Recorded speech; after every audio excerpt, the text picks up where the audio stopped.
Well, so it's a great honor to have Eric Cornell here with us today. I guess Eric Cornell does not need an introduction. So it's not like some random visitor who we say he is like very famous in this and that field, and about 0.5% of the audience know who he is. So Eric Cornell is known, which relieves me from telling long stories. Maybe just one snippet of information that's perhaps related to what you're going to hear today is Eric Cornell did his PhD thesis with Dave Pritchard, one of the bedrock of atomic physics or atom optics at MIT, and already there he was working on a subject to measure properties of elementary particles, and well, obviously that interest is continuing up to this very day, and I guess we're going to hear something about that. Without any further delays, Eric Cornell, please, the stage is yours. Okay, thanks very much. It's a great pleasure to be here. I've really enjoyed already the first half of my day wandering around CQT. So many interesting experiments. Everything going on here I find interesting. Every single lab I thought, oh, this is great. So you will find certain overlaps thematically with the things I'm going to talk about today. And I'm apologize that when I was preparing the slides yesterday, I forgot that I had sent a very different title, something about milli-electron volts and tera-electron volts or something. But anyway, you're at the right talk. This experiment is led by myself and also by Junyi, who I understand is on your visiting board. Right, Junyi is also from the University of Colorado in JILA. And I'm here to tell you about the electron-electric dipole moment. But first we need to have a little review about the electron. What about the electron? Oh, here he is. He's a friendly guy. He has charge of -1 and mass of m, spin of ½, and therefore a charged spinning particle will have a magnetic moment. There's this magnetic dipole moment. And usually you think that's about all there is to know about the low energy properties of electron. If you're scattering them in an accelerator, you might need to know about how they talk to the weak forces and so on. But at low energies, usually this is everything you know about the electron. But maybe there's something more to it. Let's start again. There's the electron. Suppose that it had a little positive charge, for instance, near the North Pole, and a little negative charge near the South Pole. Then it would have an electric dipole moment, maybe. The way I like to think about this is if I take a charged particle and I put a little positive here, a little negative here, they add constructively here and destructively here. And it's sort of like thinking about the center of charge and the center of mass being displaced from each other. So with a charged particle, that's a convenient way to think about its electric dipole moment. It's just units of length. That would be the offset of these two things is the electric dipole moment. I'll be comparing the electric dipole moment to the magnetic dipole moment. I come from an older generation from many of you, and the way I learn things, the electric field and the magnetic field actually have the same units. And so do electric dipole moments and magnetic dipole moments. They come in units of distance time charge. And I realize this is an old-fashioned way of thinking about it, but okay, so what is a possible limit on the electric dipole moment? Well, what is a natural scale of electric dipole moment? We can talk about, I have a hydrogen atom, and I say, one easy electric dipole moment to think of that comes in natural units is the transition dipole moment between the 1s and 2p state of a hydrogen atom. It's on order of a Bohr radius times the electron. It's about 6 times 10 to the minus 9 in centimeters. Of course, the actual electric dipole moment, if it exists at all, is much smaller than that. We could multiply that by a factor of the fine structure constant, and that's the Compton radius. The electron times the Compton radius is the magnetic, in my units, is the magnetic dipole moment of an electron. A few times 10 to the minus 11. We can multiply it by another power of the fine structure constant, and we get something called the classical radius of the electron. The way I like to think of the classical radius of electron, if I take a ball of charge, one standard unit of charge, and I squeeze it down until the Coulomb energy is equal to the rest mass of the electron. That's the classical radius of the electron. It's much smaller. It's about 10 to the minus 13, a few times 10 to the minus 13 centimeters, and that's the smallest sort of natural scale I can think of to describe the size of an electron. The electric dipole moment, if it exists, is much, much smaller than that. Okay, this is the LHC, Large Hadron Collider in CERN, and we can talk about the sort of natural scale that it can resolve by doing a scattering experiment. It has these very high energy particles. That's about 10 to the minus 19 centimeters. If we go to the current experimental limit, which was set by Ed Hines in Imperial College and Eugene Cummins at Berkeley, we know that whatever it is, it's consistent with 0 at the level of 10 to the minus 27 electron centimeters. If you take the classical radius of the electron and expand it until it's the radius of the Earth, then the center of charge of the Earth and the center of charge and the center of mass of the Earth are offset by less than the diameter of a virus. This is a picture of a virus, which I got off of the web. So if you think about a virus, is not very big compared to the size of the Earth. And this is sort of the natural smallest. This classical radius is about as small as we naturally think of the electron being. And this is an enormous difference here, some 14 orders of magnitude. Okay, so that's the current experimental limit. We would like to do about 2 orders of magnitude better. So we'd like to do about 100 times better. And the natural question to ask is, for God's sake, why? Haven't we already done good enough? When will you experimenters never stop? And let me try to explain to you why. I think it's a relatively, as measurements of 0 go, this is a relatively well-motivated measurement of 0, and let me explain why I think that is. There's a very long tradition in particle physics of learning particle physics from dipole moments. Now, to be fair, these dipole moments are usually magnetic dipole moments, but for instance, the electron's magnetic dipole moment is some unitless factor times some natural combination of units, the Bohr magneton. And the fact that this unitless factor is 2 and not 1 was the first triumph of the Dirac equation. Basically, the first person to really successfully try to connect relativity and quantum mechanics, Paul Dirac, when he saw that his equation was predicting that the electric dipole moment should be 2 and not 1, that was a big deal for him and for the Dirac equation. Another big deal is the fact that it's not exactly 2. It's bigger than 2 by about the fine structure constant. And this was one of the 2 first successes of one-loop quantum electrodynamics. You know, Schwinger and Feynman and so on, were sort of setting up to do one-loop perturbation theory, and this is one of the first things they tried it out on. And so this was a very important test of that. Amazingly, I mean, to some who find it amazing, I think maybe no one would find it more amazing than the first proponents of this diagrammatic expansions. This sort of perturbative approach to understanding particle physics continues to work out of 3, 4, 5 loops or something like that. They've made very precise measurements of the electric magnetic moment, and it continues to agree. I think historians have gone back and asked the original guys, did you ever expect it would work that well? And their answer was no. This continues to be really the best test of sort of diagrammatic perturbative expansions of quantum field theory.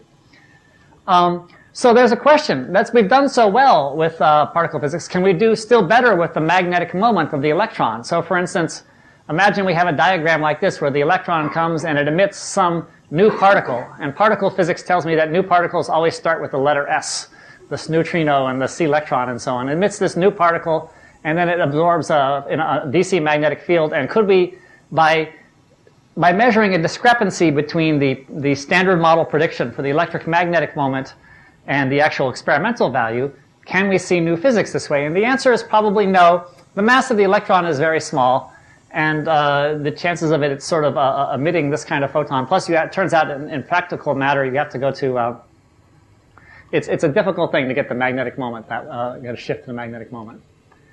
How about, well, instead of using an electron, we could use a muon. A muon is just like an electron, except 200 times heavier, and so it's likely going to couple more strongly to heavy hypothetical new particles. And the answer is yes. In fact, it probably will.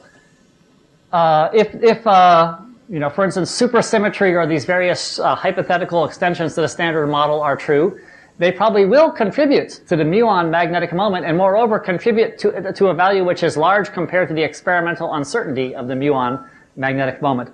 The problem is that people can't calculate the value even in the standard model very well, because a muon is so heavy that there are contributions to loop from baryons, protons, and heavy things like that, and it's hard to do calculations in QCD.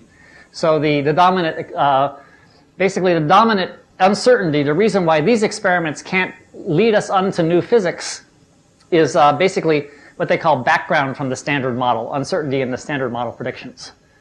Okay, so there's that picture. So this is why, instead of using electric magnetic dipole moments, we're proposing to use electric dipole moments. The nice thing about the standard model of particle physics is that it predicts for the electron dipole moment an extraordinarily small number, 10 to the minus 38 centimeters. And there's an uncertainty of a factor of 2 there, but who cares? The fact is that it's way, way, way small compared to the current experimental limit. And moreover, it's very much smaller compared to the natural scale of the electric dipole moment that's predicted by extensions to the standard model that go under the general heading of supersymmetry. Now, if you're a particle, everybody's favorite extension to the standard model of supersymmetry, when people say, well, why do you like string theory so much? Oh, the good thing about string theory is that it has supersymmetry built into it. So if that's one of the good things about string theory, you could imagine there's probably a lot of experimental evidence in favor of supersymmetry, but there isn't. There's exactly zero evidence. The only thing that supersymmetry has going for it is that it's pretty. Okay, so we could make a measurement here, perhaps do a factor of 100 or 1,000 better, extend this down to a smaller value. The reason why these things sort of fade away like this is that standard model physics, supersymmetric physics has a lot of adjustable parameters. They can predict sort of upper limits, but by fine-tuning the adjustable parameters of certain things, you could get essentially any value you want. But if we could do about a factor of 100 or factor of 1,000 better, we could say either supersymmetry is wrong, or supersymmetry has this special fine-tuning that sets the electric dipole moment to 0, and that would be an ugly feature. So if you've got a theory that the only thing that's good about the theory is that it's pretty, and as an experimenter you start to hang more and more things on it that are ugly, you can't actually disprove it, but you can drive it out of fashion. My goal as an experimenter is to make supersymmetry the Paris Hilton of particle theory. So you can see why I'm so excited about this. Okay.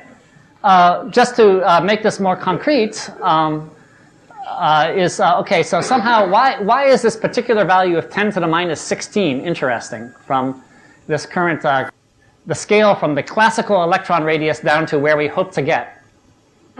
If we look at sort of a diagrammatic expansion of something including some of the particle physics there and try and predict the natural scale of the electron dipole moment, there's some unit factors, there's some angles that could be anywhere between 0 and 1, or the sign can be anywhere between 0 and 1, but we can pick some sort of, say, natural value for it, 0.1, and then if we can set a limit of this ratio, the classical radius to the dipole moment of 10 to the minus 16, which is what we'd like to do, assume that this is sort of a natural scale, then we can set a limit on the mass of any new particle. In particular, we'd say that these new particles have to be heavier than 2,000 GeV. Compare that to the mass of the Higgs, which was just seen at the LHC at about 100 GeV. So we feel that we can compete with the Large Hadron Accelerator for discovering particles, or at least signatures of new particles that, sometimes we feel we can even do better than them. Okay, this is a rash claim, but that's the story. Okay, so that's why we want to do it. How do we want to do it? Well, generically with a lot of help. It's a complicated experiment. The guys who sit up in their offices and pontificate and raise funds are me and Jun Yi. The senior person in the lab is Singapore, a Singaporean. Huan Chen Lo is a graduate student there. She's been there and is now the person sort of running the show. She has a number of graduate students working with her. We have we make a distinction between local theory and non-local theory, which is not the range of the theory, but the range of the theorist. John Bone and Chris Green are in JILA, and we interact a lot with some Russian theorists in St. Petersburg. We talk a lot to a quantum chemist in MIT who's explained to us how to do molecular spectroscopy. Locally at JILA, there's some other very smart people who talk to us.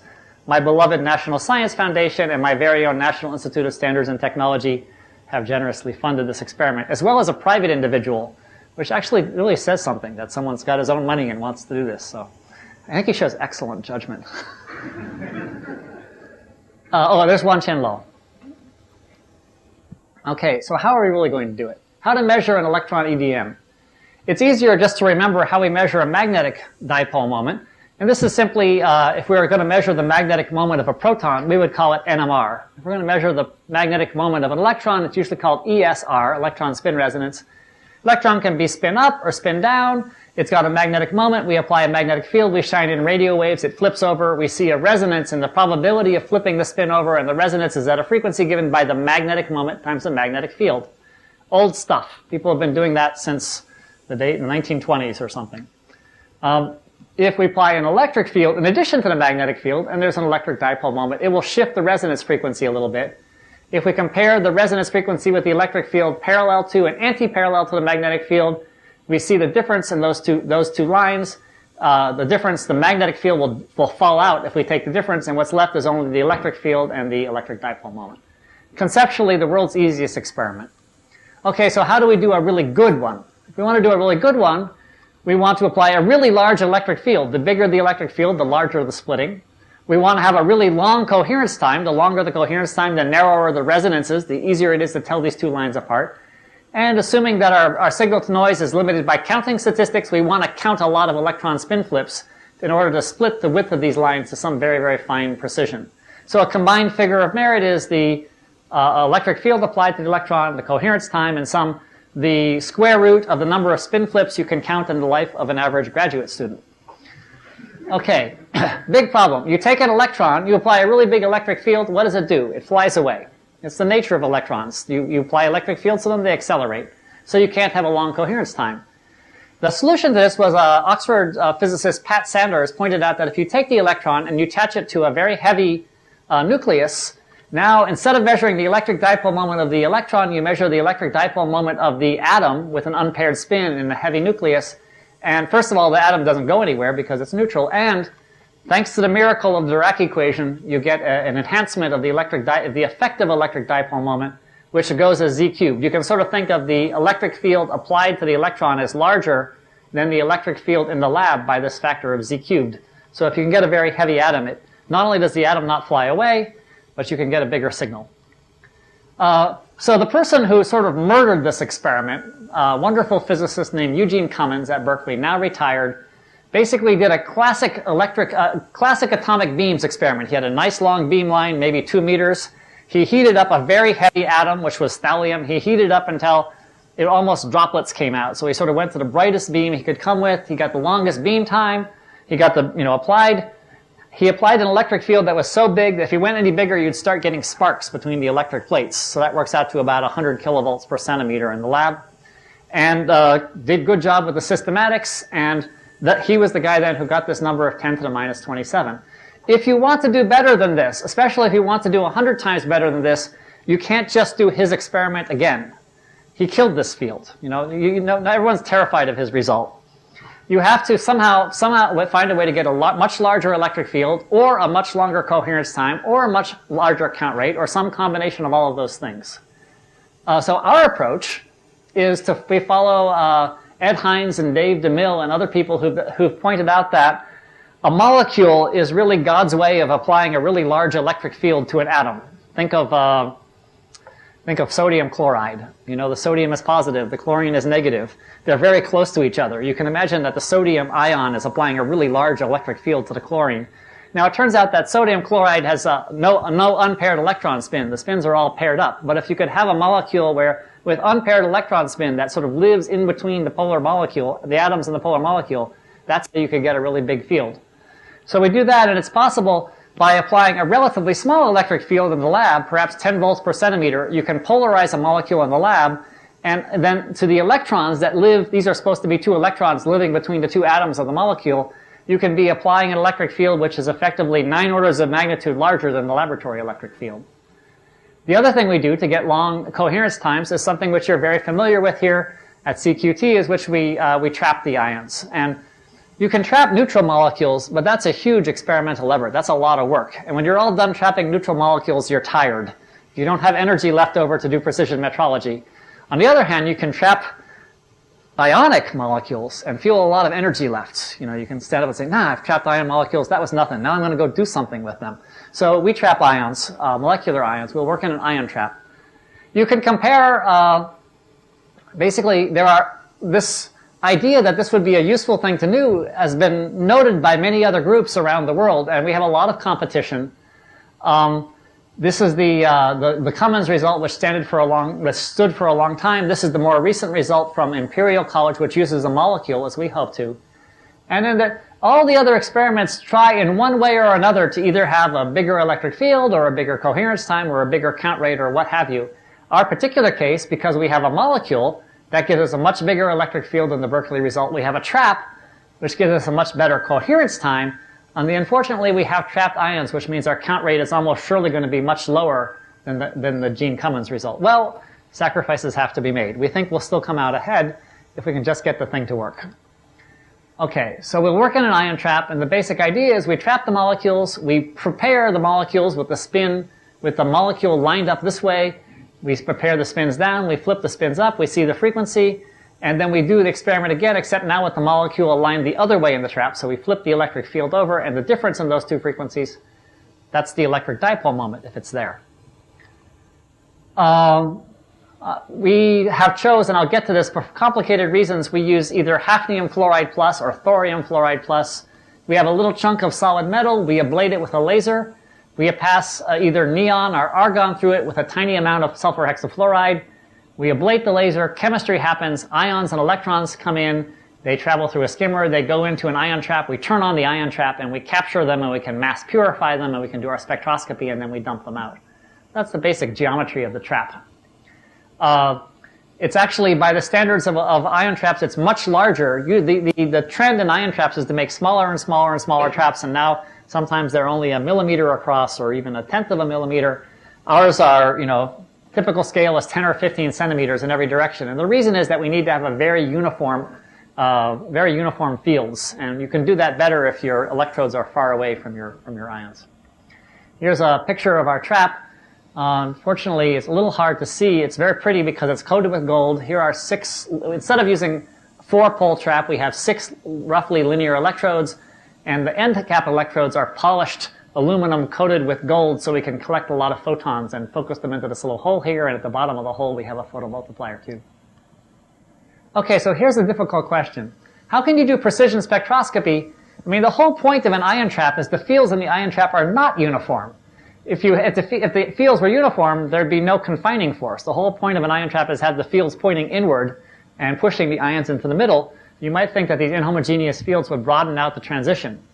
So there was this wonderful idea due to Dave DeMille, currently at Yale, and is one of our competitors, which is if you take a molecule which has basically omega equal 1, which is to say it has 1 unit of internal electron momentum projected onto the internal molecular axis. The molecular states will come in parity doublets. Because it's J equal 1, the lowest rotational state is J equal 1, it's got M equal -1, M equal 0, M equal 1. And each of these are states of good parity. They're sort of states with the positive end of the molecule projected up and the positive end of the molecule projected down, either in a positive superposition or negative superposition, positive symmetry or negative symmetry, parity, good states of good parity. What we do then is we apply an electric field, and it doesn't need to be a very large electric field because there's not very much spacing between these parity states. And now we stretch them out into states which are not good parity, but instead states of good alignment of the molecule up or down. And the nice thing about that is the energy difference between these two states is independent of the electric field. You change the electric field up or down a little bit, these two states remain degenerate. Now we apply a magnetic field. The magnetic field works on the electron spin and lifts this state up and this state down. This state goes up and this state goes down the same amount. So that transition and that transition should have exactly the same frequency, unless the electron has an electric dipole moment, in which case this state gets shifted up and that state gets shifted down. These states get shifted up and these states get shifted down, so that if we measure the energy difference between these two transitions now, and we take the difference between those two, the electric field drops out, the laboratory electric field drops out, the laboratory magnetic field drops out. All that's left is the electron's electric dipole moment and the internal electric field of the molecule. And that's what we're that's something we can calculate, and this is what we want to know. And so all the inhomogeneities of the trap drop out. Okay, so here's the problem. An ion trap, the nature of an ion trap is that wherever the equilibrium position of the ion, that's a place where the average electric field is 0. Otherwise, the ions would just move somewhere else to find their equilibrium position. So how are we able to polarize the molecule? It doesn't require a large field, but it does require some field. Well, we think, a heavy ion storage ring. This is a storage ring in Switzerland. If you have a particle which is going around the ring, there's a magnetic field pointing in, and then there's a Lorentz electric field pointing inward. And so there's always an electric field pointing inward. But it takes a long time to go around the ring, so the molecule would always adiabatically track the direction of the electric field. And if you're willing to do your spectroscopy in the rotating frame, no problem. Turns out getting time on this storage ring is very expensive. So I went to our president and I said, look, this is Boulder, Colorado. There's JILA. Here are the mountains. There's where football happens, the most important function of American universities. And here to scale is the CERN, the Large Hadron Collider. The dean said he didn't have enough money for me to build this. I said, no problem. Let's just do a kilometer version. You see, it would almost fit entirely onto campus. It'd be good for PR. He said, no. I said, well, what if it's only like 50 meters across? He said, no. Oh, but out in front of JILA, there's this lawn. We could bury it 10 or 20 feet down. It would suppress the synchrotron radiation. It would be a tourist attraction. He said, no.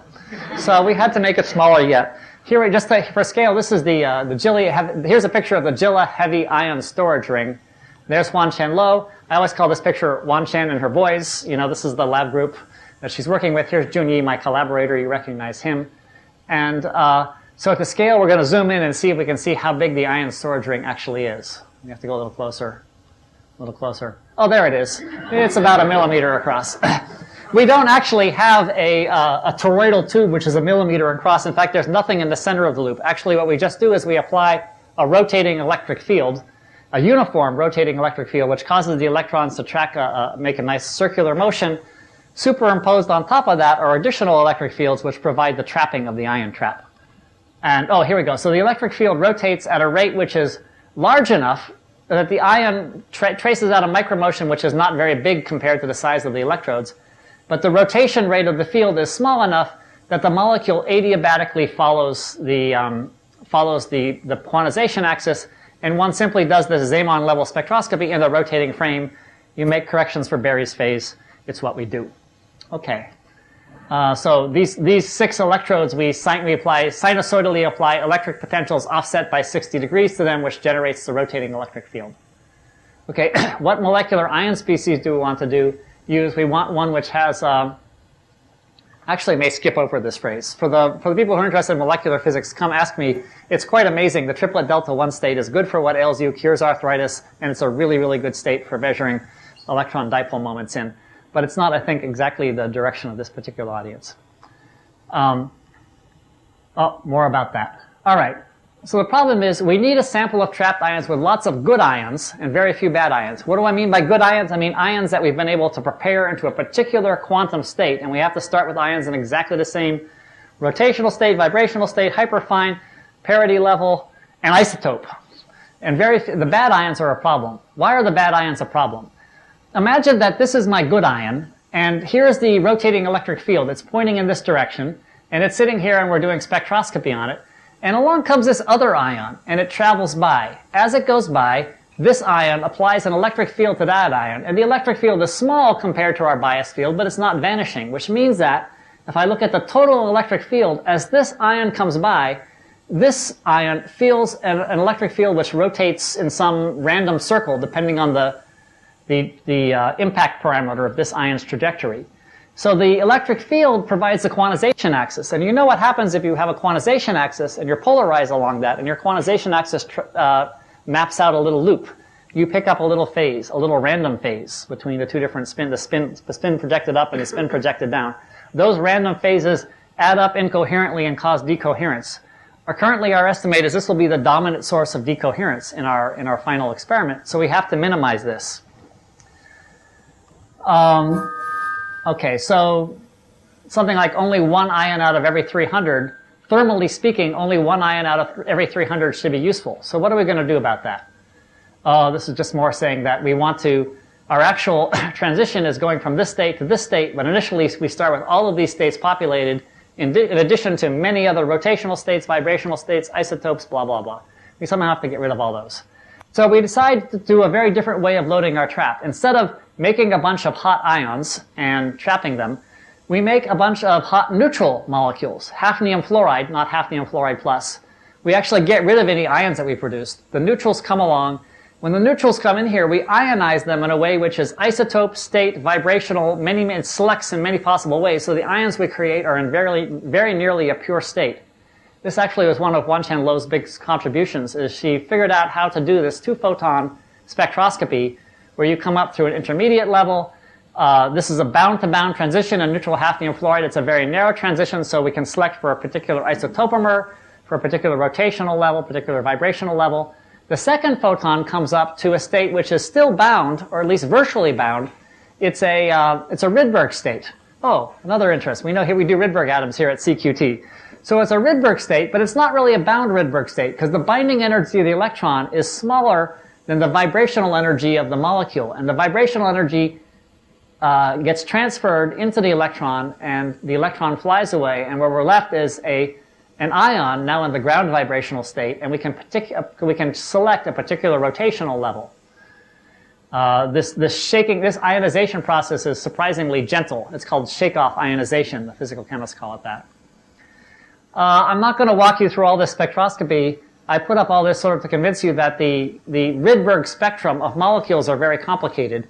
You know, the Rydberg spectrum of atoms are not so bad. They have this nice 1 over n squared sequence. If you include all the internal degrees of freedom, rotational and vibrational of the molecule, it becomes very difficult to understand. We found a region which was of this spectrum which was fortuitously uncluttered. We're able to assign good rotational levels to these lines, and then afterwards discovered that we're able to put as many as 300, as many as 30%, 300 ions out of the total 1,000 ions we make, we can put into a single magnetic sublevel of a single rotational level of a particular vibrational level, particular electronic level, particular isotope, a very relatively pure sample, plenty good enough for us to do precision metrology in. Okay, a problem with that is the photoionization is creating ions with very high quantum state purity, but it's the wrong state. We make the ions down here in the singlet sigma state. The science state is this triplet delta state, which is a metastable state. It lives for many seconds, but it's separated this by 1,000 wave numbers. Okay, I know that you're not molecular physicists, so what do I mean by 1,000 wave numbers? Imagine that we took this and we went up with a 1,000 nanometer photon, and we came down with a 900 nanometer, we went up with a 900 nanometer photon, come down with a 1,000 nanometer photon. The difference is about 1,000 wave numbers. So they're two very distinctly different colors. It's the difference between 1 over 1,000 nanometers and 1 over 900 nanometers in energy. So that's exactly what we do, in fact, is we pick out these two levels. We pick out another level which, although nominally it's a spin-forbidden transition, this is such a heavy ion that the spin states are relatively mixed. We go up to a virtual state, we come back down and populate that. Because we can do this very precisely, we can control exactly which Stark level we come down to, which hyperfine level we come down to. But by changing the polarization of these lasers, we can pick various different levels. I know that people here do coherent transfer of this nature, so I'll just stop to say that it really helped, of course, that Junyi is involved here. We don't actually have to use the combs to select this because the Doppler width in the trap is already about a megahertz or two of these ions. So we're actually able simply to lock both the 900 nanometer and the 1,000 nanometer laser to just different modes of a cavity, and just the passive stability of the zero-Dürr cavity and the thermally controlled oven is good enough to keep these two frequencies stable, so that the difference frequency is stable to a few hundred kilohertz, maybe even less than that, over many weeks. So we just lock it up to those states. We use a wave meter to figure out which state to lock to. So it's a little disappointing. I'm doing an experiment with Junyi, and I don't even need to use his frequency comb to stabilize my lasers, although we still use a laser comb later on, as I'll explain. All right, so here's in addition to the rotation I was telling you about, there's the fluorine atom has a nuclear spin, so there's some hyperfine structure. As we scan the frequency of this laser and look at the population in this state, you can see these. You can see that separated by about 45 megahertz here are the two hyperfine levels. Then, if we apply an electric field, we separate out all these different levels. You can see there's actually 1, 2, 3, 4, 5, 6 different Stark levels in the hyperfine manifold, and there it is. We apply 8 volts per centimeter, 1, 2 in one hyperfine level, 1, 2, 3, 4 in another hyperfine level. By the time and the width here is just basically the Doppler width, not the laser width, but the Doppler width of the ions in the trap. By the time we get up to 24 volts per centimeter, these 6 lines are all very nicely spaced out here. And so we're able to do the Stark spectroscopy, and if we park the laser exactly here, we're populating those two states. If we park it, I guess, on that one, then we populate those two states. And by using polarization tricks, we can either pick out that state or that state. And now we've prepared our initial states ready to do the spectroscopy. Here's just this data is very recent, and so I'm proud of this. We now have very precise measurements of the hyperfine splitting and of the Stark shifts. And it all agrees very nicely with a sort of an avoided crossing model here. How do we read out the final spin state? We'll drive some transition from here to here. How do we know we've done this transition? It's a standard problem in molecules. In atoms, this is relatively easy. You use some cycling transition, you scatter 1,000 photons off them, you count 100 of those photons, and you get pretty good signal to noise. In molecules, it's much harder because you don't have cycling transitions. Originally, we thought we would do laser-induced fluorescence. Depending on whether the atom is in this state or in this state, we come in with a circularly polarized light. We either scatter a photon or not, and we thought, well, our signal to noise will be lousy, but it'll be okay. Well, our signal to noise was not just lousy, it was really, really lousy. We were counting 0.2 photons a shot, 0.1 photon a shot against a background of 2 or 3 photons. It was a very, very hard way to make a living. The graduate students were feeling sad. We decided there was basically a revolt coming. We had to go to a more precise way of a faster, more efficient way of doing it. The big problem is that infrared photons, I hadn't realized this particular wavelength, you can't really use avalanche photon diodes because you need a large area to collect into a large solid angle, and the photomultiplier tubes have horrible efficiency. So that was bad. We thought about doing some sort of resonant ionization process, which is a standard trick, but these are already ions. So to take a second electron off of an ion takes vast amounts, not just UV photons, but 4 UV photons or something like that. So that wasn't very promising. What we decided to do instead was, instead of resonantly enhanced, REMP is a standard thing, we use REMP-V, resonantly enhanced multi-photon dissociation. We come up from a bound state of the molecule to another bound state of the molecule, and that's where we get our selectivity. This is a narrow transition. And then we use a UV photon to go, a deep UV photon to go up to a state which dissociates. So, depending on whether we're of this state or in this state, we will or we will not absorb this photon, and that means we will or will not absorb this photon, and that means we will or will not dissociate from hafnium fluoride plus into hafnium plus. Hafnium fluoride plus and hafnium plus have very different charge to mass ratios, which means we basically turn off our ion trap and accelerate the ions onto an ion counter, and they arrive, well, here they are, and we accelerate them onto an ion counter, and if it's hafnium fluoride plus, they arrive 35 microseconds later. If it's hafnium plus, they arrive only 31 microseconds later. And so basically, we sit here and we count the number of ions that arrive, and that tells us what fraction of the hafnium fluoride plus has dissociated, which tells us which Zeeman level they're in. It's rather indirect, but it's surprisingly efficient. We're now sort of up to 10 or 15% efficiency of counting the absorption of basically we're absorbing what amounts to 1 kilohertz photons, and we're detecting the absorption of 1 kilohertz photon with something like 10% efficiency. Not too bad. Okay, so how can we know where all these electronic states are? To do all these things, to do all these different experiments, we actually had to know where all these states are. It's a sad state of affairs, but if you're an atomic physicist, life is really easy. If essentially any atom you care to name, you want to have a transition, it used to be you look in this big book, and now you go on the internet, and there's all these lovely tables of exactly where all the transitions are. It's a scandal, but I'm here to tell you that even if you go to just 2 atoms in your molecule, there's about 100 different elements.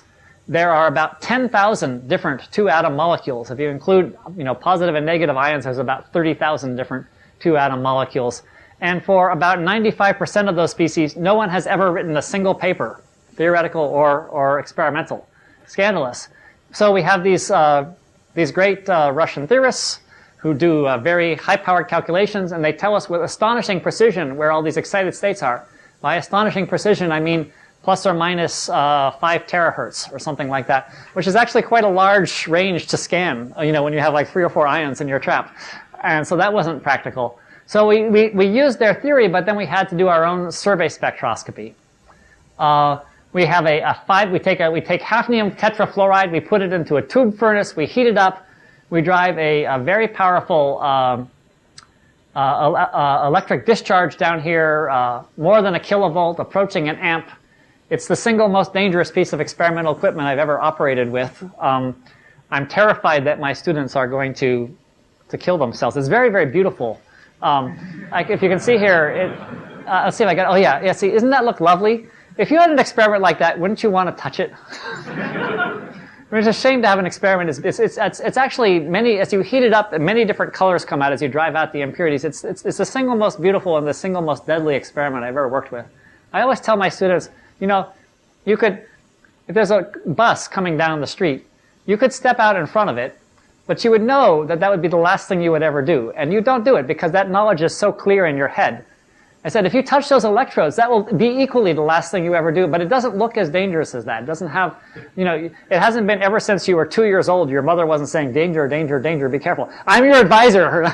Danger, danger, danger, be careful. And so far, it's been okay. But discharges are very dangerous. Physicists die in these things all the time, but not us. So the basic idea is that we pass a laser through the tube, and because the discharge is oscillating at about 10 kilohertz, the ions go back and forth, and as they go back and forth, they pick up a Doppler shift, and we lock and detect on that Doppler shift. We actually send in laser beams both directions and do differential detection.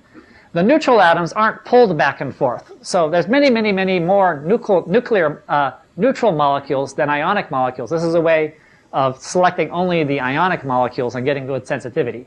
So we do that, and if we look at a relatively clean section of the spectrum, we see all these nice lines. This is 10 wave numbers, which is 300 gigahertz worth of scanning. And this took us many days. And so we had we had a lot more to do, and we got very discouraged because we're going to have to do a lot more scanning to see all the states we needed to see. So Junyi said, well, we'll use a frequency comb.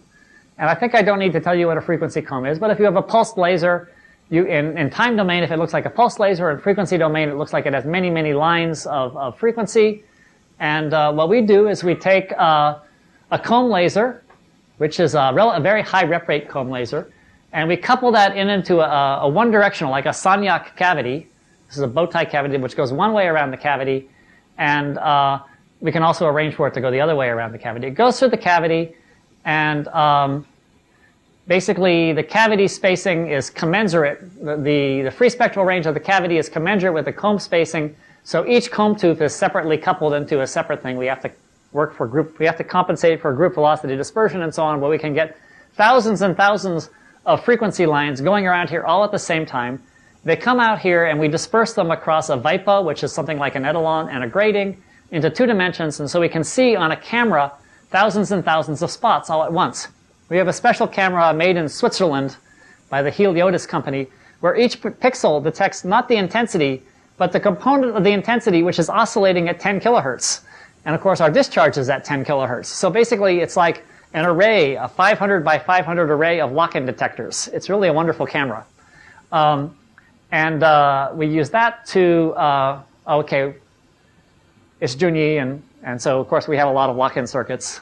But anyway, here's this array of thousands of laser lines, and separated in one direction by about 100 gigahertz per line this way, and about 3 gigahertz per line this way.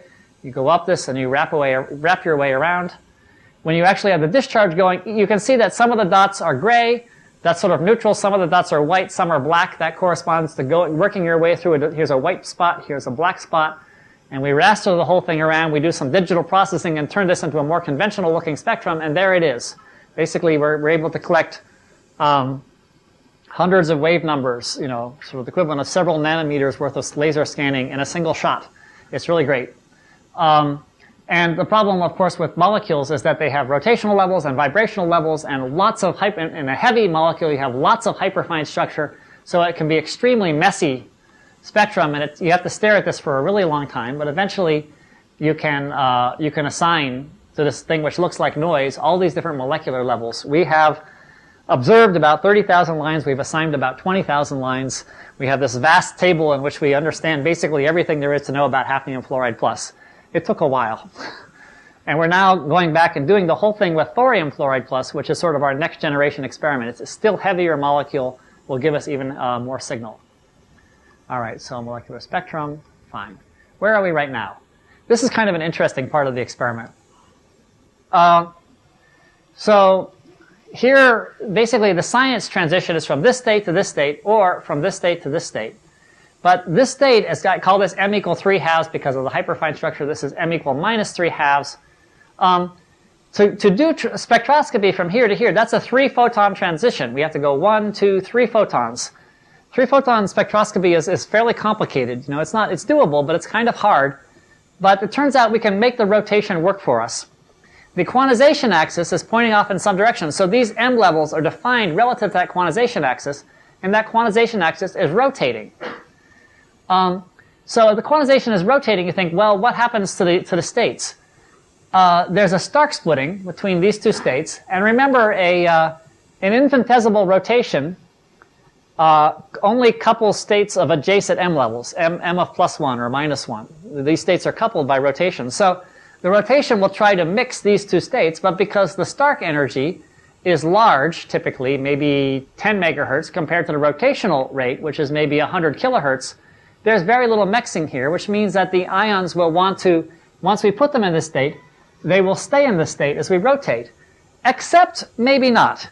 Here's why it's more complicated than that. We can apply a little magnetic bias field, which will try to separate these two states. And the bias field is large. Maybe the states are separated like that. The bias field is negative. It'll be separated like that. If there's no bias field, these two states are exactly degenerate. Let's think about what that means. This process here is very far off resonant, but that process is exactly on resonance. So even though it's a 1, 2, third, it's basically first, second, third order mixing process induced by the rotation, even a third order process, if it's exactly on resonance, will eventually go. The way we like to think about it is, okay, here's this state, say there's no magnetic moment, say there's a bias field. Well, here, I've plotted it here. This is the energy difference. If I've got a bias field which is large enough, that state shifts up, there's the m equal minus 3 halves. Oh, sorry, that state shifts down, there's the m equal 3 halves, that state shifts up. So if I have a large positive magnetic moment, bias, they're separated. Large negative magnetic bias field, they're separated. Right on resonance, the actual energy eigenstates are either symmetric or anti-symmetric combinations of those two. So you can see what we can do now. What we do is we use optical pumping methods to populate, in the presence of a bias field, we populate the ion in this state. So say it's here at plus 3 halves. Then, in order to actually do our spectroscopy, we start what I think of as sort of the Ramsey fringe spectroscopy by taking the positive bias field and sweeping it into negative bias field. And we sweep it not too fast, not too slow. If we go too slow, we wind up over here. If we go too fast, we wind up here. If we pick exactly the right sweep rate, we wind up having applied, in effect, a Rabi pulse. We're going to be an equal combination of these two states. We wait for a while, and then we ramp the magnetic field, bias field back again applying and mixing between the two states. And then we should see Ramsey fringes between a population here and here, which depend on how long we waited out here and what magnetic field we waited out there. So we're going to get away from doing 3-photon Zeeman spectroscopy by letting the rotation do our mixing for us. We're really proud of this idea. We really think it ought to work. And roughly every 12 hours, I get an email from Wan Chen, and I look to see whether it actually has worked. We think it ought to be working. We've been trying it now in earnest only for a week or two, and it's almost working. But I'm not allowed to tell you it's working. I didn't tell you it's working. All right, so where are we now? I'm not going to list all these things. Every time I give this talk, we've got another line down there. We've done recently measurements of the Stark shift, hyperfine splittings. We're that close to measuring the Zeeman shifts using this spectroscopy. Very soon, within the next month or two, we anticipate measuring coherence times and so on. And then we'll finally be able to take a preliminary measurement of the electron-electric dipole moment. It's a measure of the sort of sensitivity of this technique, our very long coherence times, our very large internal electric fields, that it's very hard for us to make any measurement at all without measuring at a precision which is close to the existing limit. You'd have to work to do 100 times worse than the existing limit. It's a very, very narrow line. Basically, you split our resonance line by a factor of 50, and you're already at the current limit. So this, in some sense, this isn't really precision metrology. Precision measurement is splitting a resonance line to a part in 10,000. We start by splitting a resonance line to a part in 50. So that's where we are. We anticipate being able to do about 30 times better than the current limit with about a day, which means if we're willing to integrate for a few months, we should be able to do a couple orders of magnitude better. What about systematic errors? In all these experiments where in essence you're measuring zero, it comes down to being able to chop between positive fields, negative fields, and so on. All these different experiments, all our different competing experiments, they have various different chops. We can chop the direction of the electric field, magnetic field, the velocity of the beam. We also have we also have, in our metal fluoride plus things, we also have these different chops. We like to say we've got the chops. And moreover, I think an important thing is that once you apply an electric field which is larger than 1 or 2 volts per centimeter, the molecule is fully polarized. So any larger electric field doesn't give you any more science signal. Once you apply a magnetic field which is larger than a fraction of a Gauss, again, the molecule is fully polarized. So you should be able to vary the magnetic field and the electric field over a very wide range and get the same science signal out. Anything that depends on the applied electric field or magnetic field, which is to say any systematic error I can possibly think of will depend on the sort of the applied fields. Those things that change with the applied fields, those are garbage. The things that don't, those are hopefully something real. So we have a very powerful way of identifying systematic errors. I'd be tempting the gods to strike me dead if I said we don't have to worry about systematic errors. Obviously, we have to worry about systematic errors. But I think we'll be able to see them. It helps, in some sense, very high precision is coupled with very good rejection of systematic errors. You have to be very nervous if you have an experiment where, to get the desired precision, you have to integrate for the entire lifetime of the experiment, and you can do it exactly one time. We can do a factor of 30 better than the existing limit in a day, which means we can do it 50 different ways and make sure that we get the same answer each time. Better precision is coupled to better rejection of systematics, and we will have, I believe, very high precision. So we thought about it a long time, and certainly the first factor of 10, we've not been able to think of anything like a serious systematic at that level. We've got to try it to find out. We hope then to come down here and, as I say, turn supersymmetry into sort of a modern-day Paris Hilton. I thank you for your attention.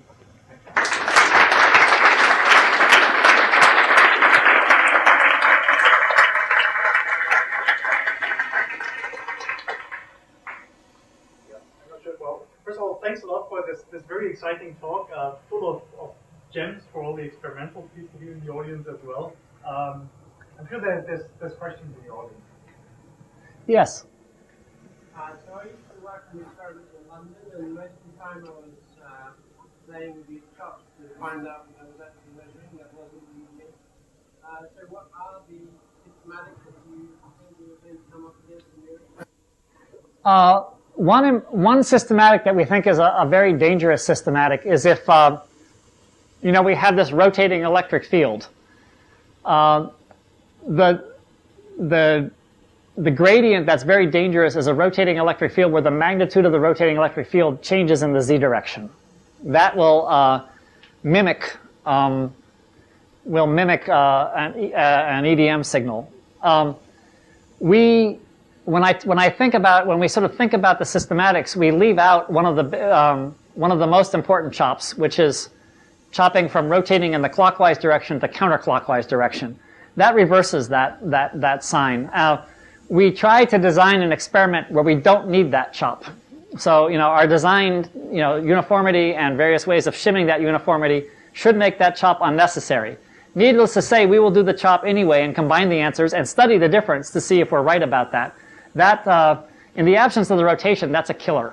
On the other hand, we have ways of looking at it. So, for instance, paradoxically, the size of that effect gets smaller if you make the electric field larger, because it really has to do with a tilting. It's a little difficult to explain, but it has to do with the interaction of the trapping fields with the rotating fields. And if the trapping fields are smaller, if the rotating fields are bigger compared to the trapping fields, you're a little bit better off.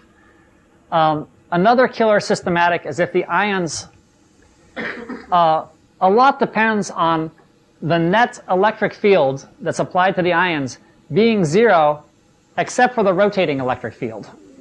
The rotating electric field, we understand its effects, but we know that there's a trapping electric field that pushes it inward. Well, if you start with the ions offset from the center, Well, if you start with the ions in the center, they slosh back and forth, and it's going to very nicely average to 0. But if you start with offset, that first 1/4 cycle, they have a net electric field in one direction. And that's a problem. And in particular, if the process you use for preparing the ions either in the upper state or the lower state gives them a different kick in the trap, which is a very realistic imagination. These photons contain momentum and so on. That's a killer systematic also. Again, there are ways around it. We hope, for instance, you can, after you prepare the ions, there's no need to immediately go start your Ramsey fringes. You could wait for a 1/4 cycle or a 1/2 cycle, and that should reverse the sign of that effect if it's there. So there are ways of detecting it. You know how it is. Probably half the effects you didn't predict, right? All we can say is that we think we have a lot of ways of detecting them. And, of course, we wrote a 25-page paper that listed all the possible errors, so why should we be worried? But, okay. Any other questions?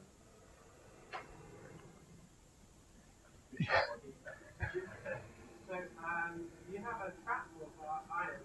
Yes. So all of the ions in the trap are getting a slightly different electric field. Yes. How does this affect your Not as much as you might think. The transition is to pretty good order independent of the size of the applied electric field. There are decoherence mechanisms that arise from the electric field having different sizes, and it's sort of a second order shift. So we go to a fair amount of effort to make the electric field quite uniform. That's basically what sets the size of our trap, and why we have 6 electrodes instead of 4, because that gives you sort of more uniform. We can sort of drive them with a sort of cosinal distribution. We start, with a start more uniform. We think of those as basically decoherence and not systematic shifts because we have the upper and lower levels and so on.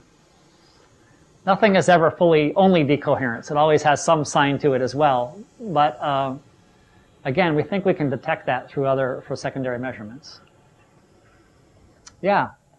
You said that you are rotating the electric field adiabatically. So how do you choose the adiabatic frequency with respect to what? Oh, it's adiabatic with respect to the Stark energy. Talk to me. Oh, I turned this off. That was unwise.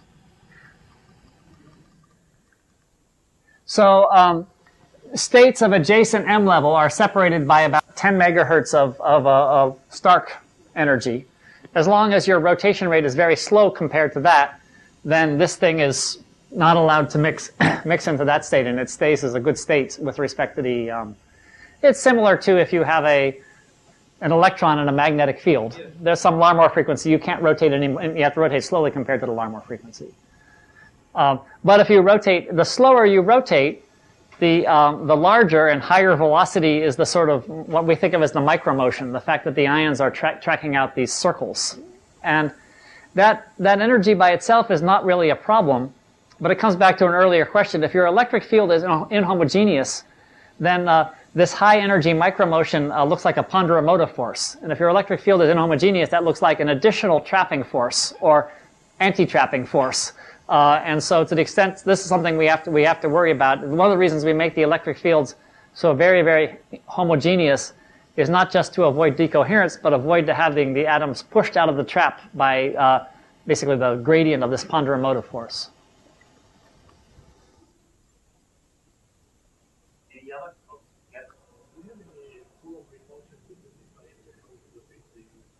Yeah, they're absolutely.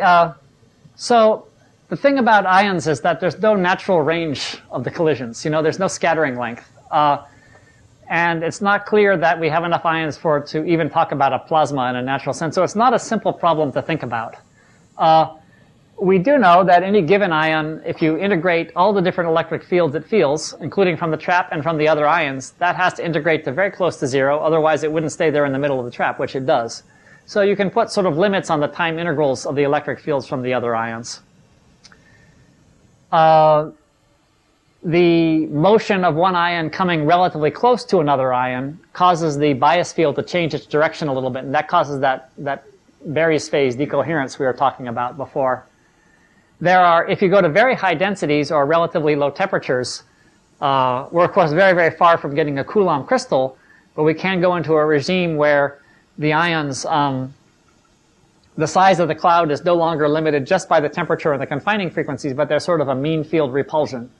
We have some evidence that we're sort of right at the edge of that right now. The cloud is, if you look at, for instance, breathing frequencies and things like that, they're not quite as purely, not just twice. You know, there's some little changes in there. We haven't really characterized those very well.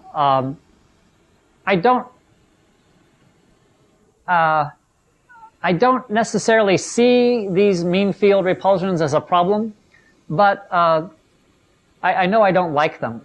You know, my instincts is this is bad, you know, and so we're certainly going to try and operate in a regime where that's small.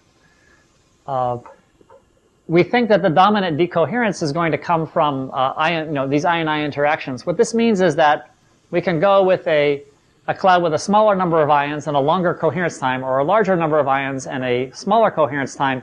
The precision integrated over an hour is going to be about the same. We'll see if the lines shift, and that's a way of measuring empirically if there's any effect. Any other questions? Working questions? Just take the stupid question towards that Ramsey scheme you just showed. Yes. Where you just go into the superposition. Yes. What are the time scales it takes you to just go to this other? How Where am I here? Yeah. this avoided crossing thing. Yeah. Yeah. Okay. So how fast do you go through, and how long do you stay in there? Realistically, we go through here. The frequencies are very, very low. I mean, a typical Zeeman energy we anticipate operating at is about 500 hertz. So we don't need to have a really good clock, since we're trying to measure millihertz, but not a lot better. You know, certainly many microhertz. If we could do 100 microhertz, that would be a very, very fine measurement. So 100 microhertz is not.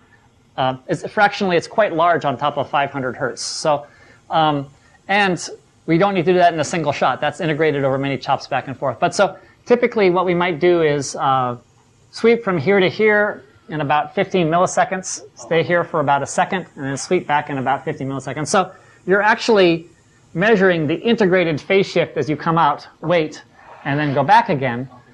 And you might say, well, can you fully understand it, integration? And I say, no, but I just hope that it's going to be symmetric with going that way and back again. And so it's basically, we're not actually interested in measuring the Zeeman shift at a microhertz. We're interested in measuring asymmetries in the Zeeman shift at a few microhertz.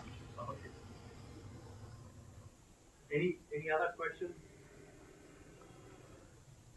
At the moment, that doesn't really seem to be the case. So I suggest let's first thank the speaker again for this really